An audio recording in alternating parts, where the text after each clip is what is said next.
고래의 성생활에 대해서도 고래하면 일단 큽니다. 아주 큽니다.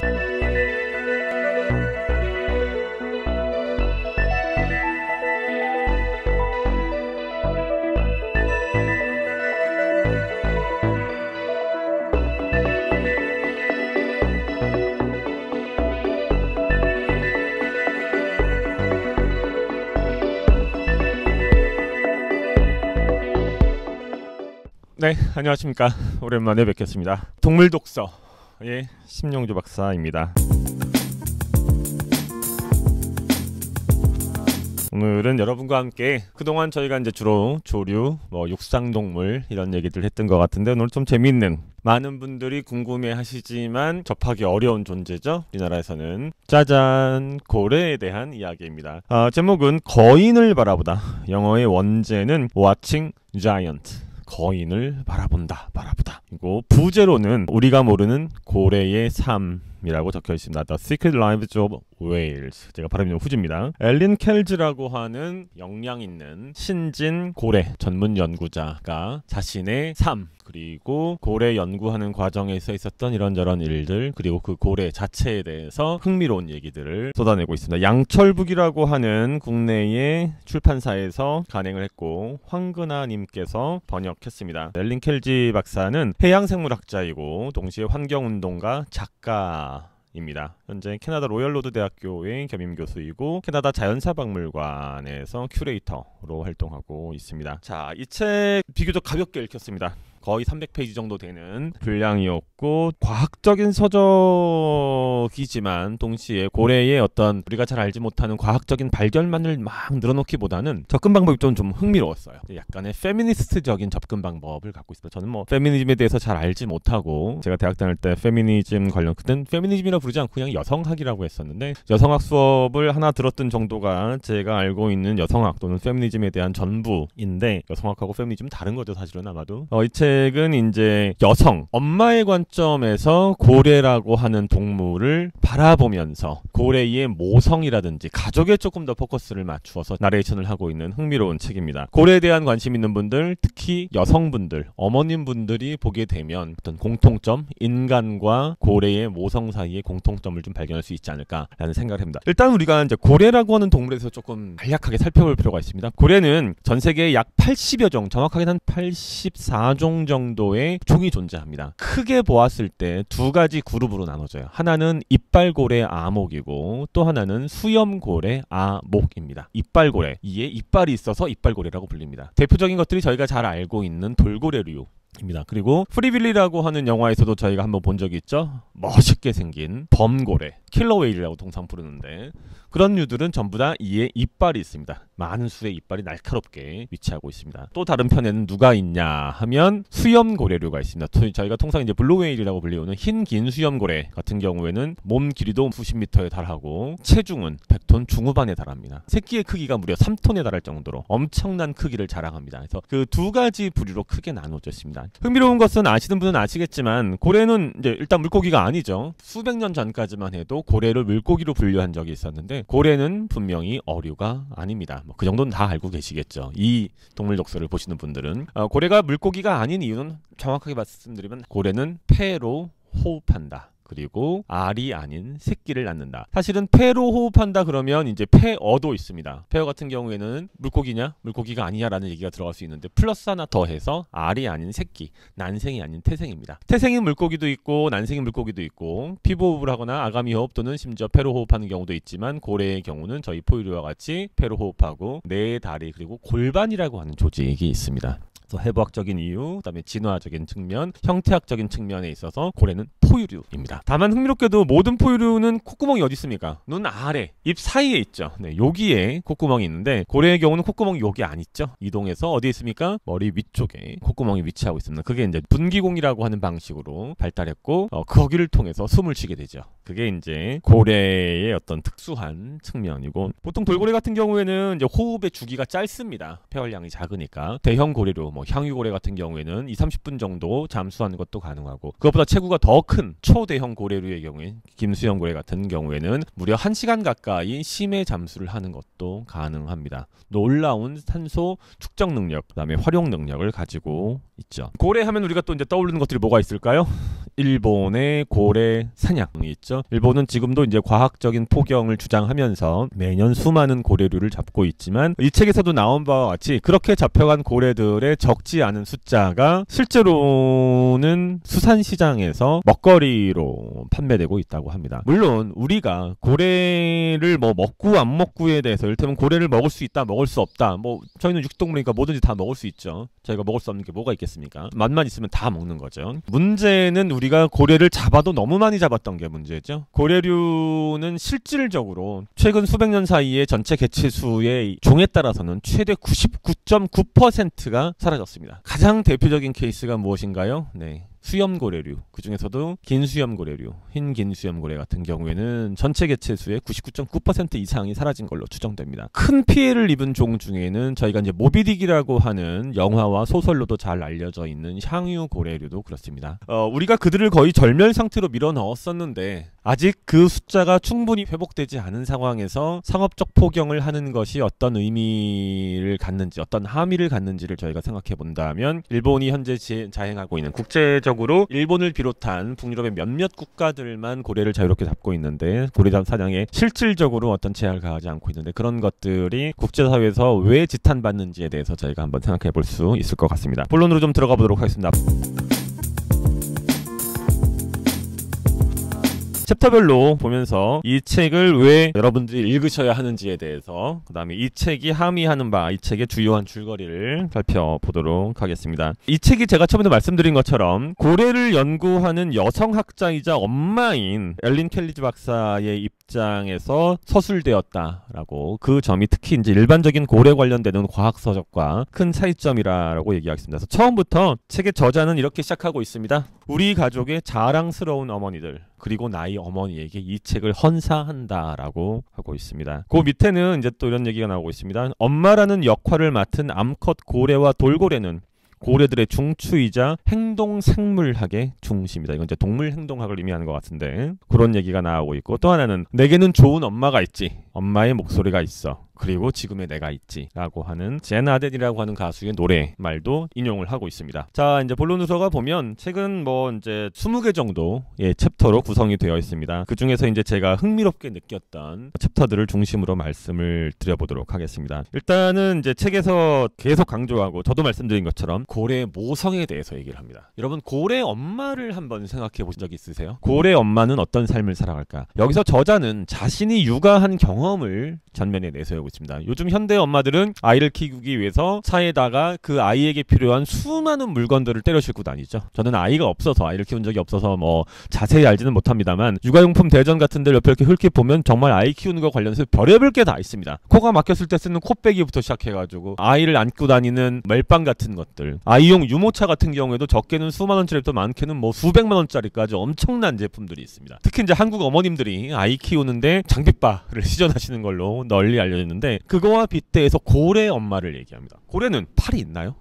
팔이 있죠. 네, 변형된 형태의 팔. 지금은 지느러미가 되어버린, 고래가 과거에는 잘 아시는 것처럼 육상을 걸어 다니던 포유동물이었습니다. 그런데 물속에서 먹이를 찾게 되면서 다시 역진화했다고 할까요? 물고기에서 양서류, 파충류를 거쳐 조류, 포유류가 됐는데 이는 친구들은 다시 물로 들어갔죠. 흥미로운 진화의 과정을 보여주고 있는데 그 과정에서 이 친구들은 물속에 잘 적응하기 위해서 팔을 지느러미로 진화시켰습니다. 그리고 우리와 같은 발은 꼬리 지느러미로 바뀌었습니다. 보통 물고기들은 어떻게 했습니까? 꼬리 지느러미가 수지로 되어 있는데, 그래서 이렇게 움직이죠. 근데 이 친구들은 꼬리 지느러미가 수평으로 되어 있죠. 이렇게 움직이죠. 그게 바로 발입니다. 고래. 골반 있었습니다. 원래는. 왜? 골반이 없이는 발이 있을 수가 없으니까요. 그런데 진화 과정에서 골반을 포기했죠. 실제로 대형 고래류를 저희가 해부해 보면은 고래의 흔적기관으로 남아있는 골반을 볼 수 있습니다. 그럼 이런 팔이 없고 무언가를 손으로 들 수 없는 고래 엄마들은 새끼를 어떻게 키울까요? 상상이 가십니까? 고래의 지능은 저희하고 거의 비슷하거든요. 인간과 실질적으로 차이가 없다고 할 정도로 똑똑합니다. 그리고 바닷속에는 몸을 숨길 곳도 없습니다. 이렇게 큰 생물체가 자신의 새끼를 지키기 위해서 몸을 숨길 곳도 없어요. 새끼를 등에 메고 다닐 수도 없어요. 갓 태어난 새끼는 숨을 스스로 쉬지 못해요. 잘못하면 바로 익사해버려요. 헤엄을 칠 수는 있지만 그 헤엄을 칠 수 있는 능력이 떨어지기 때문에 부력도 부족하고, 그럼 어미가 계속해서 숨을 쉴 수 있도록 도와줘야 돼요. 그 과정에서 새끼를 낳았는데 만약에 범고래 같은 식인고래라고 알려진 킬러웨일이 접근한다면 어떻게 고래 엄마는 새끼를 구할 수 있을까요? 무엇을 할 수 있을까요? 손도 없이. 새끼를 잃는 것 말고는 할 수 있는 게 별로 없는 거죠. 범고래 떼가 그야말로 승냥이 하이에나처럼 들러붙으면 고래 엄마가 할 수 있는 건 아무것도 없습니다. 최대한 따돌리다가 결국은 새끼를 포기하는 것 말고는. 그 과정에서 벌어지는 수많은 참혹한 일들에 대해서 서술을 하기 시작합니다. 그래서 엄마의 관점에서 고래 엄마들의 위대함을 언급하고 있는 거죠. 눈물이 나올 것 같은데요, 저도. 자, 그런 과정에서 이제 어떤 얘기가 나오냐 하면 고래의 지적 능력에 대해서 나옵니다. 저희가 이제 호모 파베르라는 말을 쓰죠. 사실은 호모 파베르가 아니고 오모 파베르입니다. H가 묵음이라서 라틴어에서는. 그래서 오모 파베르의 파베르는 뭡니까? 동사입니다. 무엇을 하다, 무엇을 만들다라는 뜻의 동사입니다. 그럼 오모 파베르는 뭡니까? 오모 사피엔스를 부르는 여러 가지 이름들이 있죠. 그 중에 오모 파베르라는 표현을 쓰기도 합니다. 오모 파베르는 뭐냐면 무엇을 만들어내는 창조적인 능력, 도구의 인간이라는 뜻입니다. 그런데 고래도 도구를 쓴다라는 얘기가 나옵니다. 그럼 바로 이제 그게 어떻게 말이 되는 소리예요? 고래가 아까 팔이 없다고 했잖아요. 팔이 지느러미로 진화해서 아무것도 잡을 수 없는데 고래가 어떻게 도구를 써요? 입을 이용해서 도구를 씁니다. 여기 나오는 얘기는 이제 보틀노즈 돌핀이라고 불리우는 병코돌고래라고 하는 종에 대해서 얘기가 나옵니다. 그 종을 열심히 연구하다 보니까 어느 날 어떤 학자들이 어떤 녀석의 코에 병 주둥이처럼 코가 뚝 튀어나왔다 해가지고 병코돌고래라고 하는데, 이 녀석들의 주둥이에 무언가 이렇게 튀어나와 있는 걸 발견했어요. 그래서 처음에 이제 해양생물학자들, 고래 연구한 사람들이 언뜻 보고서 저 녀석이 아마 암에 걸렸나 보다. 육종 같은 것이 걸려서 여기에 어떤 것이 튀어나와서 그렇구나, 고통스럽겠구나 라고 생각했는데, 다음날 봤더니 그게 없어진 거예요. 이건 뭐지? 그 다음날 봤더니 딴 녀석한테 또 비슷한 게 있어요. 그래서 자세히 살펴봤더니 이 녀석들이 이제 보통 영어로는 스폰지라고 하는데, 정말 그 스폰지, 해면이라고 하는 동물들이 있습니다. 그 녀석들을 입에 물고 다니고 있는 거예요. 저게 뭐지? 왜 쟤네가 저걸 하고 있지? 라고 하고 곰곰이 봤더니 이 녀석들이 이제 물고기를 잡기 위해선 물고기 떼를 모는 작업을 하는데, 힘을 합쳐서 그 과정에서 가끔 독침이 있는 물고기들하고 접촉하는 경우들이 생기는 거예요. 코가 이렇게 튀어나와 있으니까 거기가 독침에 찔려서 고통스럽겠죠. 심하면 위험한 상황에 빠질 수도 있고. 그런데 그 녀석들 중에 한 녀석이 그 해면이라고 하는 것을 주둥이로 물고서 하면 주둥이가 다치지 않는다는 사실을 알게 된 거예요. 그리고 그걸 사용하니까 그 녀석이 낳은 새끼들이 그걸 보고 배워서 그 엄마가 있었던 집단 내에 있는 십수마리의 병코돌고래들이 같은 행동을 하게 된 거죠. 이게 뭐예요? 바로 도구입니다. 도구를 사용하는 인간이라고 저희 스스로를 규정하지 않습니까? 무언가를 만들 수 있고, 그것은 인간에게만 국한된 것이 아니고 돌고래에게도 갖고 있는 능력이다. 뒤에 바로 이제 88페이지에서 거울아 누가 가장 똑똑하니? 라고 하는 얘기가 나오는데, 이제 여기서 든 거는 바로 뭐지 하면 우리가 이제 거울 테스트 또는 거울 실험이라고 불리는 동물 행동학의 오래된 실험 기법에 대해서 얘기합니다. 이건 자의식이 있는지를 확인하는 겁니다. 자의식이 있는 동물들 거울을 보여주면 그 거울 속에 있는 존재가 나라는 사실을 인지합니다. 그리고 그 거울 속에 있는 존재가 나라는 사실을 인지하는 것을 확인하는 기법으로 얼굴이나 몸에 검은색 또는 흰색의 물감을 바릅니다. 그러면 녀석은 이게 난 줄 알고 있었는데 내 몸에 뭐가 묻었네라고 그것을 확인하기 위해서 내 몸을 비춰보고 거기를 긁거나 문지르는 행동을 해요. 그걸 통해서 그 동물이 자의식이 있다, 나라고 하는 존재를 알아볼 수 있다, 판별할 수 있다, 다른 개체와 나를 구분할 수 있다라고 이제 동물 행동학적으로 판정을 내릴 수 있게 되는데, 그 실험을 돌고래를 대상으로 했고 수도권에서 길러지는 그 결과 돌고래들이 자의식이 있음이 확인된 거예요. 고래 무시하지 마세요. 대단한 고래입니다. 그 다음에 이제 어떤 얘기들이 나오냐 하면 고래 가족에 대한 얘기가 나옵니다. 고래에게 가족이 있냐고요? 네, 고래에게도 가족이 있습니다. 모개를 중심으로 작은 가족들을 일반적으로 구성합니다. 물론 종에 따라서 나프리 돌고래나 남방 큰 돌고래 같은 경우에는 수십 마리, 수백 마리가 모이기도 하지만 일반적으로 대부분의 고래들이 엄마, 할머니, 딸 정도로 구성되어 있는 목의 중심의 작은 사회를 구성한다고 합니다. 그리고 대형 고래 같은 경우에는 수명이 80년에 달하는 경우도 있는데 생후 이제 40년 정도가 넘어가면 이제 새끼를 잘 낳지 못하는 상황이 되겠죠. 이제 사람의 경우처럼 폐경에 들어가게 되는데 그런 경우에도 이 할머니 고래들이 아주 큰 역할을 한다고 합니다. 경험이 없는 미숙한 자신의 딸이나 손녀 고래를 도와서 새끼를 키울 수 있도록 한다는 거죠. 공동육아 라고 하는 개념이 될 텐데 그러다 보니까 엄마가 있거나 또는 할머니가 있는 이런 목의 중심의 고래 집단은 조금 더 새끼의 성장률이 높아지는 거죠. 이제 일종의 자연의 지혜라고 할 수 있는데 자신이 새끼를 더 이상 낳을 수 없음에도 불구하고 자신의 새끼가 새끼 낳는 것, 즉 자신의 손녀를 도와주는 방식으로 자신의 유전자가 한 대 또 한 대가 이어질 수 있도록 조치를 취한 것이죠. 이른바 암컷 고래, 엄마 고래들의 지혜라고 할 수 있는데 고래 같은 경우에 이제 중요한 것이 태어나자마자 새끼들이 호흡 능력이 떨어진다고 말씀드렸죠. 근데 이 녀석들이 심해에 잠수한 능력이 확보되려면 상당한 시간이 지나가야 됩니다. 적게는 6개월, 많게는 1-2년 정도의 시간이 지나야 심해 잠수가 가능해집니다. 근데 먹이를 얻기 위해서는 200m, 300m 밑에 심해까지 들어가야 되는 상황들이 벌어져요. 만약에 새끼를 내버려 두고 엄마 혼자서 단독으로 육아하고 있는데 심해로 들어가야 된다면 남겨진 동안 새끼가 무슨 일을 당할지 어떻게 알겠습니까? 상어라든지 킬러웨일한테 당할 수 있겠죠. 그럼 이제 어떻게 하냐? 여러 마리 엄마들 또는 목의 중심의 사회로 구성되어 있어서 많은 암컷들이 함께 생활하고 있으면 새끼를 키우지 않는 할머니 고래 또는 다른 현재 새끼가 없는 동료 고래 또는 미성숙한 다른 소녀 고래들이 이 새끼를 돌봐주는 거예요. 교대로 심해로 들어가서 먹이를 찾게 되는 거죠. 대단하지 않습니까? 고래에게 이런 지능이 있습니다. 사람들도 보면은 벌써 한 10년이 넘은 걸로 제가 기억하는데 한국에 살고 있던 프랑스계 어떤 여성이 자신의 아이를 낳아서 4번이나 영아 상태에서 살해해서 냉장고에 보관하다가 이제 경찰에 드러나고 뭐 이랬던 참혹한 일이 있었는데 우리가 미물이라고 생각하는 고래도 이런 지혜를 발휘해서 자신들의 새끼를 돌보고 생존할 수 있도록 돕는다. 저한테는 되게 과연 인간과 동물 사이에 무슨 차이가 있는가? 인간이 그들보다 정말 뛰어난 것이 맞는가라고 하는 의문을 갖게 하는 계기가 되었습니다. 고래의 이제 삶과 죽음에 대해서도 얘기했습니다. 고래는 그럼 이제 죽은 다음에 어디로 가는가라고 하는 부분에 대해서 언급을 하고 있는데 여러분 생각하기에 고래는 죽으면 어떻게 되나요? 가끔 이제 신문에 나오죠.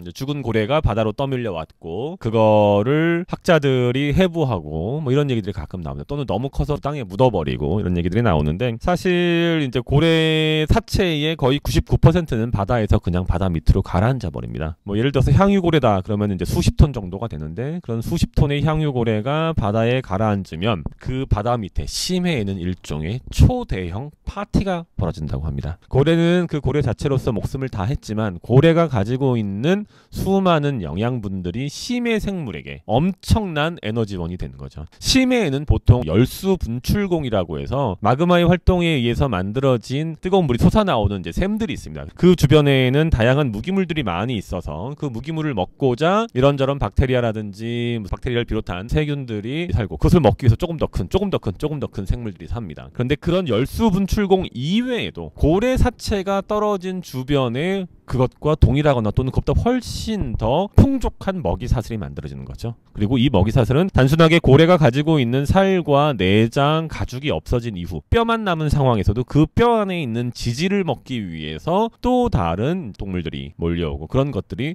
수년, 길게는 10여 년 가까이까지 이어진다고 합니다. 근데 사람들이 생각할 수 있어요. 아니 그럼 오케이 뭐 심해 고래 사체 안에 떨어졌다고 해서 거기서 들러붙어서 한 10년 먹었는데 그 다음에는 어쩌라는 거야. 걱정할 필요가 없는 게 죽는 고래가 워낙 많아서 그런 그 고래 시체 파티가 평균 10여 킬로미터 정도 떨어진 곳들마다 하나씩 생겨나고 없어지고 한답니다. 그 밑에도 해류가 있으니까 거기에서 2년 3년 동안 먹고 그 다음엔 다른 곳으로 옮겨가면 또 거기에 고래 파티가 벌어지는 거죠. 그래서 고래는 우리 인간의 어떤 문명 발달사에 있어서 상당히 중요한 역할을 했습니다. 스펌 웨일이라고 불리우는 향유고래의 머릿속에서 나온 향유라고 불리우는 기름 성분이 산업혁명 과정에 있어서 큰 역할을 했죠. 특히 이제 그 기름이 그을음이 없이 타는 성질이 있기 때문에 랜턴 불빛으로도 역할을 했고 저는 아이작 뉴턴이라든지 그 시기에 어떤 박물학자나 또는 학자들이 향유고래가 없었다면 전기가 나오기 전에 과연 제대로 지금과 같은 우수한 문명의 기반을 닦을 수 있었을까 라고도 생각합니다. 우리 인간은 향유고래님에게 큰 감사의 인사를 해야 되지 않나라는 생각을 하는데, 고래류들은 우리 인간뿐만 아니라 해양 생태계에 있어서도 매우 중요한 역할을 한다라고 저자들은 강조하고 있습니다. 저희 프로그램하고는 조금 맞지가 않기 때문에 제가 길게 얘기는 안 하지만 뒤쪽에는 고래의 성생활에 대해서도 흥미로운 얘기들이 이어지고 있습니다. 고래하면 일단 큽니다. 아주 큽니다. 고래 자체가 워낙 크기 때문에 성기라든지 또는 고환의 크기도 당연히 클 수밖에 없는데, 특히 이제 그 중에 일부 종들은 몸체가 작음에도 불구하고 고환과 음경의 길이가 전체적인 일반적인 그 비율에 비교해서 훨씬 더 큰 경우들이 있다라는 경우가 나오고, 이제 정자전쟁이라고 하는 맥락, 즉 1대1로 교미하지 않는 경우에 상대방의 정자를 압도하기 위해서 양을 많이 만들어내는 것 때문에 그런 상황들이 벌어진다라는 얘기가 나오고, 뒤쪽에 고래의 성생활 관련해서 아주 흥미로운 얘기들, 에피소드들이 많이 나오고 있는데, 그 부분은 여러분이 직접 이 책을 사서 읽어보실 것을 권유드리겠습니다. 지금은 절판된 걸로 알고 있는데 저도 그 책을 겨우 사서 볼 수 있었습니다. 하지만 정말 흥미로웠고, 제가 잘 알지 못했던 고래 관련되는 새로운 세상을 볼 수 있는, 눈을 뜨게 해준 흥미진진한 책이었습니다. 오늘 고래 이야기 어떠셨습니까? 여러분들이 읽고 싶은데 시간이 안 돼서 읽지 못하거나 또는 너무 어렵게 서술되어 있어서 읽지 못하는 책이 있다면 언제든지 기탄 없이 저희 동물독서, 즉 요 밑에다가 댓글로 달아두시면 저희가 책을 수배해서 책을 읽고 제가 대신 책 이야기를 말씀드리도록 하겠습니다. 또는 한국어 서적이 아니라 영어 서적일 경우에도 제가 뭐 중국어나 일본어는 잘 못하지만 영어는 최소한 읽을 수 있으니 영어 서적도 관계없이 추천해주시면 감사하겠습니다. 20분 조금 넘는 시간 동안 저하고 동물독서 거인을 바라보다에 대해서 함께 읽어봤습니다. 그럼 다음에는 더 흥미롭고 놀라운 동물의 세계 책을 통해서 열어보도록 하겠습니다. 감사합니다. 다음 동물독서에